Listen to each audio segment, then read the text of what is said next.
Yeah, boy. দাঁড়াও ভাই, আমার মাথায় একটা বুদ্ধি এসেছে। তুমি যদি এটা করো তোমার কাশি সঙ্গে সঙ্গে ভালো হয়ে যাবে। তাই নাকি? তাহলে আমাকে তাড়াতাড়ি বলেন। ঠিক আছে, ওষুধটা আমাকে দাও। এই নেন ভাই।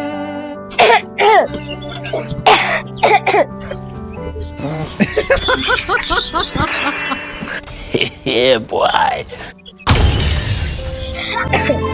আরে ভাই, আপনি কি পাগল হয়ে গেলেন নাকি? ওষুধ খেতে না দিয়ে গলায় ঝুলিয়ে দিলেন? ভাই, এটা তো কোরআনের আয়াত লেখা তাবিজ, বড় ওষুধ দিয়েছেন। আচ্ছা ভাই, হুজুরের কাছ থেকে একটা আয়াত না ঝুলিয়ে গোটা কোরআনটাকে ঝুলিয়ে নেবা, তাহলে এতে আরো ভালো কাজ করবে। আরে ভাই, এ কি বলেন? এতে আবার কাজ হয় নাকি? আচ্ছা, কোরআন ঝুলিয়ে যদি কাজ না হয় তাহলে কোরআনের আয়াত ঝুলিয়ে কি কাজ হবে? মানে শোনো, আল্লাহ তাআলা কোরআন নাজিল করেছে পড়ার জন্য, বোঝার জন্য, আমল করার জন্য, তাবিজ বানিয়ে গলায় ঝুলিয়ে রাখার জন্য নয়।